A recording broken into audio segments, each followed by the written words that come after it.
Morning guys, how you going? I need to put the bin out. Just remembered I got to put the bin out. It's going to come back in a minute. Anyway, I got a video to do today about what I saw on the television this morning. There is a skills shortage in Australia, and the government and other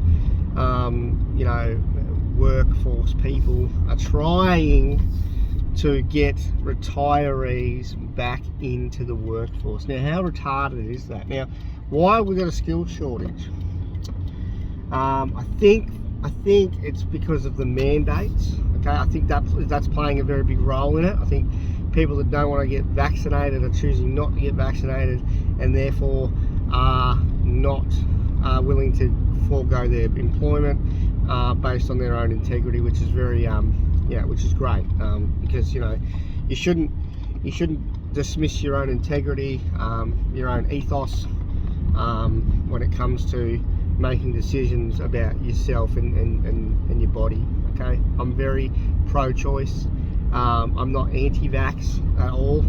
However, I don't really want to take the risk of getting pericarditis from the Pfizer, okay, which is becoming more and more common with more and more people. So there's a skill shortage. So why is the question? Why is there a skill shortage? And how does the government think they're going to be able to get old people back in the workforce? Now, some of these people have probably been retired for 5, 10 years, maybe 15. All right, they're living a comfortable life. They're happy. All right, they're off gallivanting around the countryside, or traveling around their state at the moment because they're not allowed to do anything else. Or they've probably been stuck at home for the last 2 years and haven't been able to do anything at all. So they've got. The thing is, right? We're expected now. I'm not sure if people understand this, but my mum's generation, right? So the generation before me, right? Because I'm 34. My mum's generation was expected to work until they were 55, and then they could retire, and live a comfortable life and all that bizzo. Okay, then my generation, right? So now we're expected to work until we're 75. Well, it was 65 in the 90s.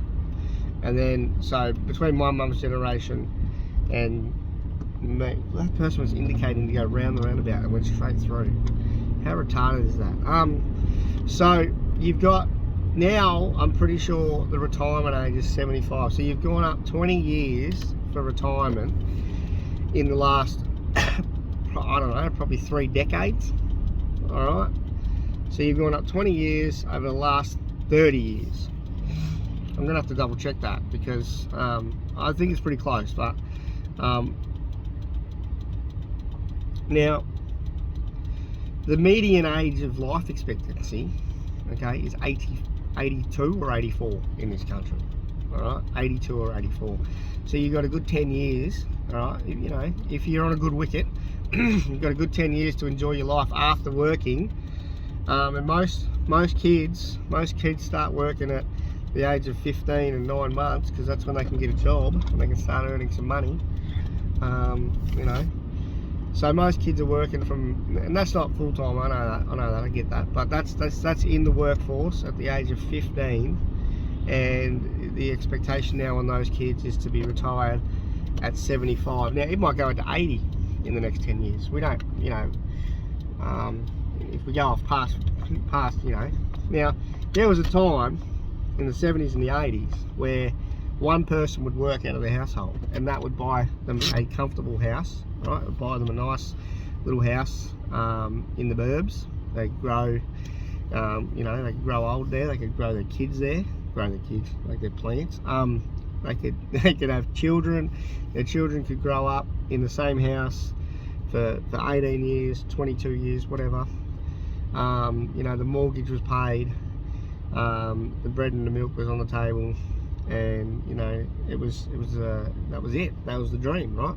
So Now you've got to work your ass off to even get remotely close to a deposit for a house.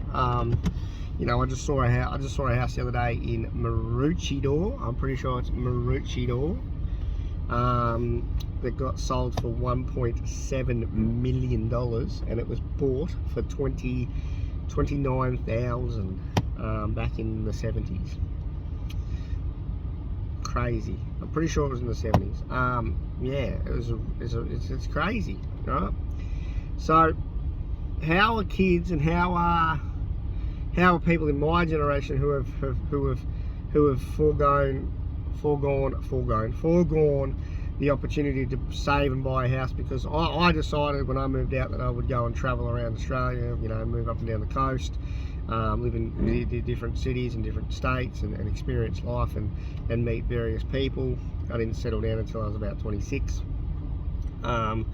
So, and you know, that's when I seriously started settling down. So I haven't really been settled. I've only been settled down for nearly 10 years, right? So for the first 10 years of my life, my adult life, I was traveling and going up and down the coast, living in Melbourne and all that sort of stuff, and yeah, all that sort of stuff. So what was the point? Fuck.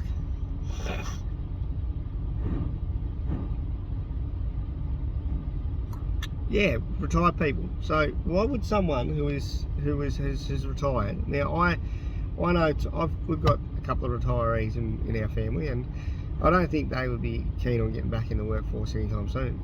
I mean, they're happy being retired. They're, you know, that's, you know, they've got they can pay their mortgage. Okay, they're doing okay. It's working out for them. You know, and they get to, they don't have to get up anymore at 6 o'clock in the morning and go and get dressed and go, or for earlier, you know, 4 o'clock in the morning, 5 o'clock in the morning, and get dressed and go to work. You know, well, you do that every day for you know, every day, 5 days a week or 6 days a week for 50 years, 60 years. You get tired. That's why it's called retired. They're retired. They're tired. They're tired of working. They're tired. They just, it's it. They're done. If you want people to stay in the workforce, right? You want people to maintain the jobs they have, then don't mandate anything, right? It's pointless.